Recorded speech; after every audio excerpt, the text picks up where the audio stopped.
Hey, salut tout le monde, c'est Mr. Matheus. Cette semaine, on va parler casque Dual Sport puisque maintenant cela fait 4 bons mois que j'essaye ce casque, à savoir le casque Nex XWED2. Donc c'est le casque de la marque portugaise. La marque Nex est assez connue puisqu'elle avait le fameux casque Nex XD1. Donc c'est un casque que je m'étais acheté il y a à peu près 3 ans et que j'adore toujours. Ils font également le casque pour Touratech, le Aventuro Carbone. Donc c'est pareil, c'est le même design si ce n'est qu'il n'avait pas la visière solaire et il était en carbone, donc plus léger. Donc forcément, vous avez sûrement dû voir sur beaucoup de têtes ce casque, notamment sur des photos d'aventuriers qui se baladent au travers de la planète, des gens sur Instagram, des gens sur YouTube. C'était un casque qui était vraiment fort apprécié par beaucoup de monde et il commençait un petit peu à vieillir puisque ça faisait un peu plus de 5 ans maintenant que Nex avait sorti ce modèle. Et donc ça y est, ils ont sorti son remplaçant, le XWED2. Alors que vaut-il ? Est-ce qu'il va satisfaire les aficionados de la marque? Fait-il mieux que son aîné? C'est ce que nous allons voir après cet essai parcouru sur 7000 km. C'est parti! Lorsque l'on sort le carton de sa boîte, on découvre donc le casque qui est bien protégé dans sa housse, mais également un sachet contenant tous les accessoires. Et comme avec l'ancien modèle, Nex n'est vraiment pas du tout avare sur les accessoires fournis avec le casque. Concrètement, en plus du casque fourni dans sa housse, on va donc retrouver un Pinlock Max Vision 70D à monter, une extension de casquette avec la visserie de fixation, une ventilation menton à haut niveau d'aération, un support de caméra pour le dessus du casque, des plaques plates de remplacement pour les côtés du casque afin de fixer une caméra ou des lunettes Enduro Quick Strap,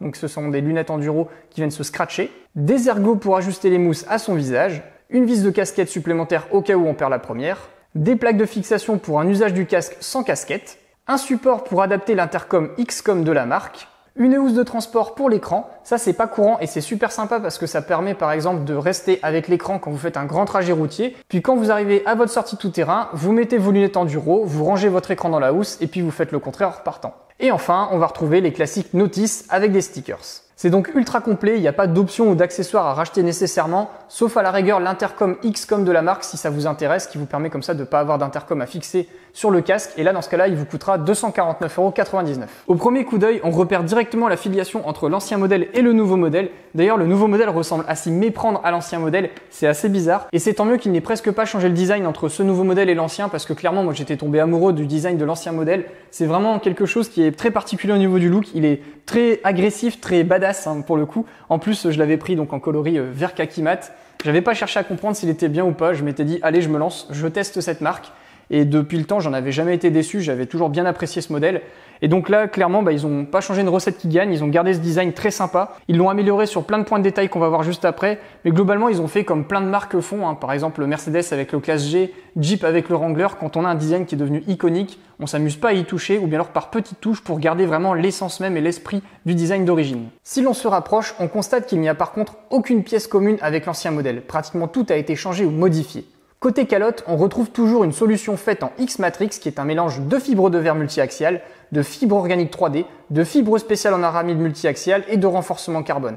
Donc en français, ça signifie que c'est un casque qui est protecteur, au poids relativement contenu puisqu'il pèse 1550 grammes sur la balance et qui surtout est disponible en 3 tailles de calotte, avec une première calotte allant du XXSOS, une seconde pour le M jusqu'au L et enfin une troisième du XL au 3XL. Et pour moi qui mets du XS, j'ai particulièrement apprécié cette nouveauté parce que clairement ça me permet d'avoir un casque qui fait beaucoup moins gros sur ma tête.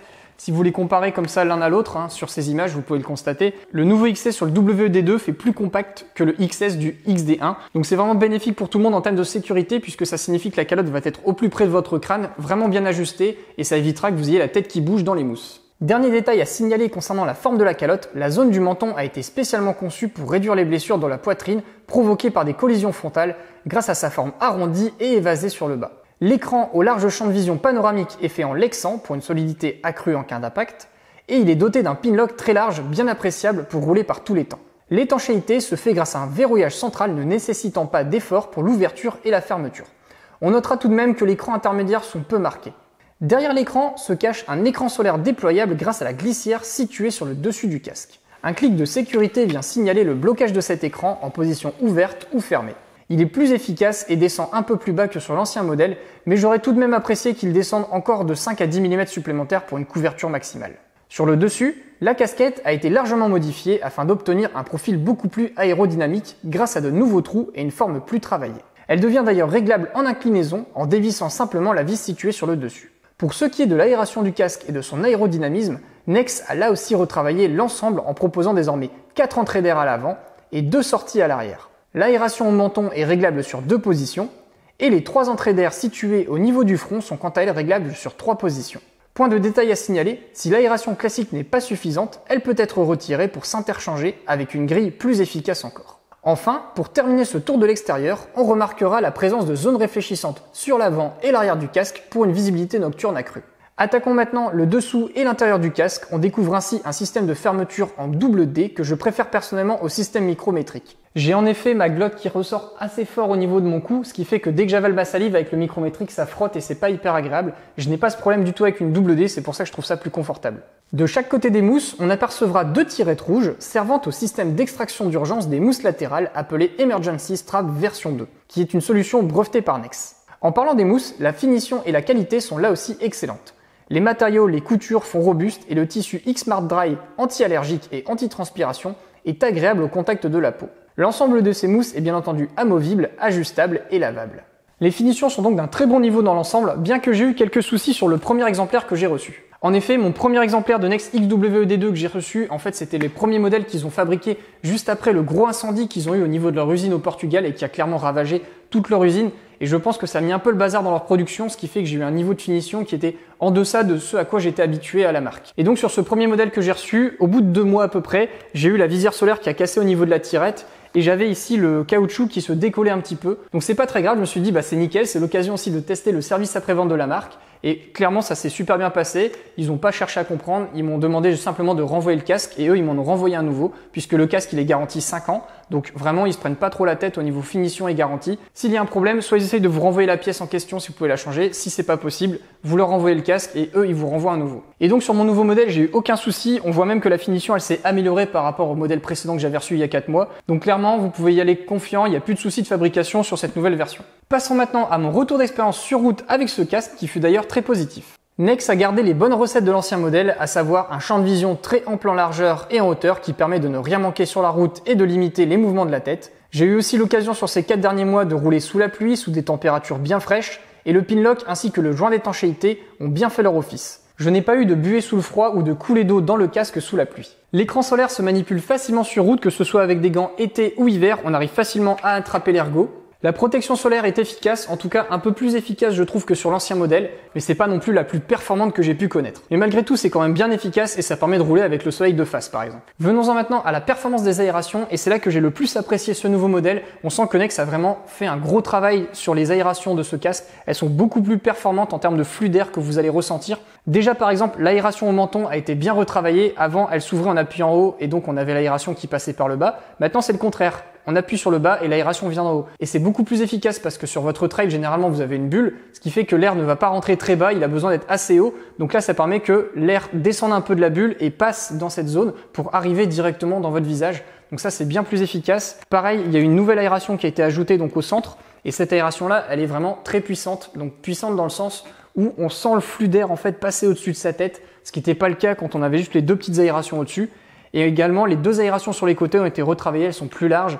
Et on voit bien dans la calotte qu'il y a des trous plus importants pour le passage d'air. Ce qui fait que quand vous ouvrez ces 3 là en même temps, vous sentez bien le flux d'air passer tout le long de votre crâne et ressortir à l'arrière donc par les 2 extracteurs situés sur le dos du casque. Et vu les températures caniculaires qu'on a en ce moment, c'est vraiment appréciable d'avoir ce genre d'aération. Et typiquement, ça permet de rouler bien aéré même quand il y a des fortes chaleurs de type 37 degrés à l'ombre comme on a en ce moment. Dès que vous roulez au-dessus des 20 km/h, vous commencez un peu à ressentir le vent passer dans votre crâne. Et puis quand vous roulez à 90, 130, là pareil, vous sentez bien l'air passer. L'inconvénient par contre de tous ces flux d'air qui arrivent dans votre casque à haute vitesse, c'est que c'est beaucoup plus bruyant que quand vous roulez avec un casque fermé, sans aération ouverte. Et de ce fait, si vous roulez donc dans la configuration comme là je roule en ce moment, à savoir l'extension de casquette montée pour avoir vraiment une bonne protection contre le soleil, toutes les aérations ouvertes au maximum, donc voilà, comme ça vous fait un gros flux d'air. Bah là, si vous roulez plus de 2 heures à 130 km/h, vous allez avoir un léger sifflement dans les oreilles au bout de 2-3 heures parce que vous allez prendre beaucoup d'air dans les oreilles, mais c'est le prix à payer pour rouler bien aéré et pas avoir trop chaud à la tête. En parlant de confort acoustique, justement, ça me permet de rebondir sur cette partie-là. Faut savoir que ce modèle, XWED2, n'est pas le meilleur casque du marché en termes de confort acoustique. Si vous voulez un casque trail avec un bon confort acoustique, il faut plutôt passer sur le Schuberth E1, qui est beaucoup plus cher que ce casque. Mais l'air de rien, il se débrouille quand même très bien. Il se débrouille même mieux, je trouve, que l'ancien modèle. Le confort acoustique s'est amélioré sur ce nouveau modèle par rapport à l'ancien. Donc c'est un peu plus isolant. sans non plus être un silence énorme. Mais on arrive quand même à supporter très bien le bruit environnant, surtout quand vous commencez à rouler avec toutes les aérations fermées. Bah là, c'est beaucoup moins bruyant et vous pouvez comme ça enquiller sans aucun souci de la départementale ou de l'autoroute. En parlant de roulage sur autoroute et sur départementale, il faut savoir que l'aérodynamique du casque est vraiment bonne, hein. Il y a un bon travail de fait, c'est un peu meilleur que sur l'ancien modèle. On a la tête qui bouge beaucoup moins. La casquette a été très retravaillée par rapport à l'ancien modèle. Et moi, personnellement, au final, je roule tout le temps avec la casquette, sans l'extension, le reste de l'année, bien sûr, sauf là en ce moment. Mais globalement, je reste tout le temps avec la casquette montée. Déjà, je trouve ça super sympa au niveau style. Ça permet un peu de protéger le soleil quand il est assez haut. C'est toujours efficace et ça apporte un plus par rapport à la visière solaire. Et puis au niveau look, c'est quand même super sympa au niveau style. Ce qui me permet donc de rouler confortablement malgré que j'ai la casquette montée. Après, si malgré ça, vous voulez encore plus de confort et de silence, dans ce cas-là, ce que vous faites, c'est simplement retirer la casquette. Vous mettez à la place les petits ergots en plastique sur les côtés, simplement en retirant les vis à main, en dévissant la vis aussi sur le dessus à la main. Vous retirez votre casquette, vous remettez les vis, vous mettez les caches et là vous avez un casque Sport GT. Et là vous avez un casque qui va être beaucoup plus silencieux, il va encore moins prendre le vent, donc le poids ressenti va être aussi beaucoup plus léger. Et vous aurez vraiment pas du tout de vibration là en configuration routière. Donc comme c'est facile de monter et démonter la casquette, si par exemple vous devez faire un road trip et que vous devez par exemple vous taper l'autoroute du nord de la France jusqu'au sud pour ensuite faire votre sortie en Espagne, vous pouvez tout à fait envisager de ranger la casquette dans votre sac à dos ou votre sac de voyage et quand vous arrivez sur place, vous la remettez, comme ça vous pouvez profiter du meilleur des deux mondes. Donc voilà tout ce que j'avais à dire sur la partie route. Maintenant on va attaquer la partie de l'usage en tout terrain et là aussi le casque peut se muer en plusieurs versions différentes. Donc vous avez soit la possibilité de l'utiliser donc avec la casquette, l'extension oui ou non, de mettre la visière ou plutôt de mettre un masque enduro en carrément retirant la visière ou en laissant la visière et en mettant le masque enduro. Les deux sont possibles et vous avez également la possibilité donc de retirer la petite aération qui est ici pour mettre une aération vraiment permanente avec des grilles, donc vous allez avoir beaucoup plus d'air.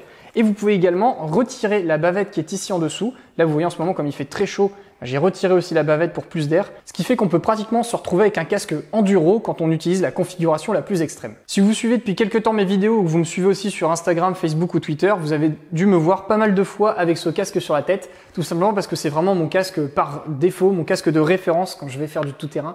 Vraiment, je me sens super à l'aise avec. Donc que ce soit le marche motomanès que j'ai pu faire, le Trail Ride Beach, les sorties avec les potes. Là, je me suis fait la traversée de la Belgique en off-road sur 2 jours. C'était plutôt du 70% route, 30% off-road. Mais il faisait super chaud, il faisait 37 degrés à l'ombre pendant 2 jours. C'était assez éprouvant. Et je me suis toujours senti à l'aise avec ce casque. Et cela m'a permis aussi de voir les limites de ce casque sous des très hautes températures. Je me suis donc retrouvé à le porter régulièrement 6 à 8 heures d'affilée dans une même journée. Et vraiment, les mousses, elles maintiennent bien le visage, elles me compressent pas trop, donc je me sens vraiment à l'aise avec. Le système anti-transpiration des mousses est vraiment efficace. Je me suis toujours senti à l'aise sans avoir des grosses couches de sueur sur les joues. Donc ça, pareil, c'était vraiment bien. Il y avait une bonne respirabilité aussi grâce à toutes les aérations dont j'ai déjà parlé précédemment. Elles sont aussi efficaces en mode tout-terrain. Autre point de détail que j'apprécie beaucoup sur ce modèle, c'est que là, ici, il y a suffisamment de place quand vous retirez la bavette pour pouvoir boire à votre sac d'hydratation, votre camelback, sans devoir retirer votre casque. Et ça, je trouve ça assez pratique parce que retirer le casque, c'est pas toujours pratique pour boire 2 secondes. Et aussi parce que quand il fait très très chaud, donc vraiment dans les 38-40 degrés, j'ai remarqué que le système d'extraction d'urgence faisait que les mousses avaient tendance à se déclipser très facilement quand vous retirez le casque et que vous avez vraiment hyper chaud. Donc vraiment, c'est les 2 clips du haut du casque là qui se déclipsent. C'est pas non plus la catastrophe, on n'en est pas non plus à avoir les mousses qui sortent du casque quand vous commencez à le retirer et qui fait super chaud. Mais c'est un point spécifique que je voulais vous signaler. Il y a juste à réappuyer sur les clips et hop, ça vient se rebloquer. Mais bon, je préfère entre guillemets que ça se retire facilement pour si j'ai un accident, que les services de secours puissent retirer les mousses et que ça m'abîme pas trop la tête, que d'avoir les mousses complètement bloquées et que résultat le système d'extraction soit pas efficace. Avant-dernier sujet que je souhaitais aborder sur ce casque, c'est tout ce qui est la partie nettoyage, entretien et résistance dans le temps. Clairement, au niveau de l'entretien et du nettoyage, c'est super facile. Vous prenez une microfibre, de l'eau et vous frottez, ça nettoie facilement la boue et toutes les saloperies. La décoration ne se met pas à se griffer ou s'abîmer, pareil pour la visière. Elle s'abîme pas spécialement quand vous commencez à nettoyer le casque, donc c'est du robuste là-dessus. Mais globalement, ça résiste quand même bien à toutes les attaques que vous pouvez avoir en tout terrain, donc les branches, les cailloux envoyés par les roues de vos potes, enfin bref, tous ces éléments-là qui sont pas toujours agréables pour les casques. Ça abîme pas la déco, la visière résiste bien parce que c'est du Lexan. Donc tout ça mis bout à bout fait qu'il vieillit pour l'instant très bien, même si ça fait que 3 mois. Après, vous pouvez comparer avec mon XD1. Mon XD1, ça fait 3 ans que je l'ai. Et vous voyez, il en a vu des vertes et des pas mûres pour le coup. Et il a aussi très très bien vieilli. Bon, on voit qu'il y a des endroits où il a perdu un peu de peinture parce que je l'ai fait tomber. Voilà, je suis pas toujours soigneux, mais bon, ça arrive. Mais sinon, la visière, elle a bien résisté. J'ai un peu griffé le pinlock parce que je l'ai fait tomber une fois et donc il s'est ouvert comme ça et ça a tapé sur le haut. Mais sinon il vieillit bien, donc je pense que c'est un casque qui dure 5 ans sans aucune difficulté. La seule partie où je regrette qu'ils aient pas fait d'amélioration, c'est sur la partie du changement d'écran. En fait, dès que vous voulez retirer l'écran, il y a un système ici où il faut tirer avec un espèce de petit clips. Et j'ai super peur à chaque fois de casser l'ergot en fait qui est sur l'écran même quand vous devez replacer l'écran une fois que vous avez fini de le nettoyer ou de le changer. Et il faut un certain temps d'adaptation pour bien comprendre la méthode de j'insère d'abord l'écran et ensuite je tire vers le bas. C'est bien expliqué dans la notice, mais prenez le temps de bien lire la notice pour pas casser le petit ergot et donc vous retrouver avec une visière inexploitable. Donc ça c'est dommage, j'aurais quand même préféré qu'ils trouvent un système de déverrouillage d'écran un peu plus moderne, un peu plus pratique. Par exemple un déverrouillage où vous appuyez sur quelque chose sur le casque et hop ça permet de tirer sans effort l'écran. Là on est quand même obligé de faire un effort de compréhension, donc il n'y a rien d'insurmontable, mais c'est quand même important de le signaler. Bon voilà, maintenant vous savez tout, il reste plus qu'à aborder la partie des prix, tailles et coloris disponibles. Donc il faut savoir qu'au niveau des coloris, ils ont fait le craquage, enfin il y a un nombre de coloris impressionnant puisqu'on retrouve pas moins de 17 coloris différents. Donc tout d'abord on va retrouver 9 coloris unis qui sont vendus au prix public de 399,99 €. Ensuite on va retrouver 3 modèles dans cette déco Hill End. Vous voyez c'est un espèce de camo moderne, donc il y a 3 couleurs de camo comme ça. Et là il est proposé à 449,99 €. Et enfin on a une autre décoration qui s'appelle la X-Patrol qui est là aussi proposée dans 3 coloris différents et qui est là aussi à 449,99 €.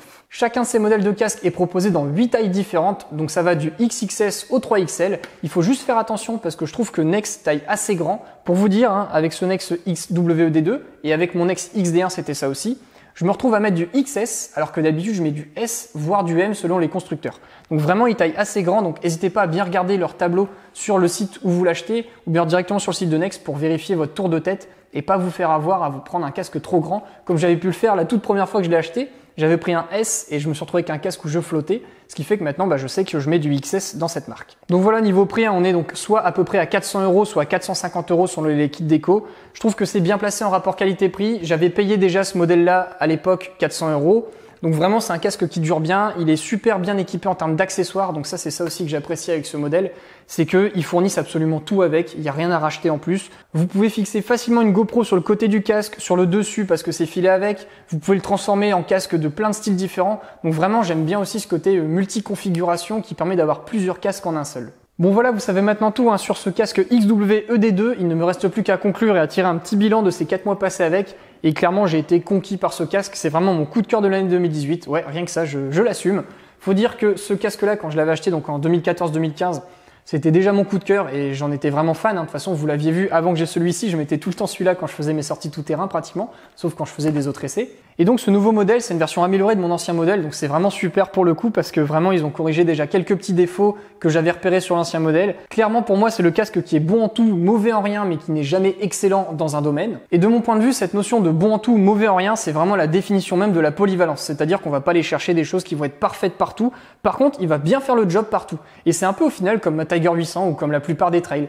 Ils font bien le job partout, sans non plus être jamais excellents, mais on n'a jamais vraiment à se plaindre d'eux. Et c'est exactement ce que j'attends en fait de la part d'un casque ou de n'importe quel produit pour mon usage, ou en tout cas j'aime bien partir à l'aventure ou aller tous les jours au travail sans savoir quelle météo je vais avoir sur la tronche au retour. C'est d'avoir quelque chose qui va bien se débrouiller à chaque fois, quelles que soient les situations. Ça y est, c'est tout ce que j'avais à vous partager concernant ce Nex XWD2. J'espère que la vidéo vous a plu, qu'elle a été assez complète et exhaustive.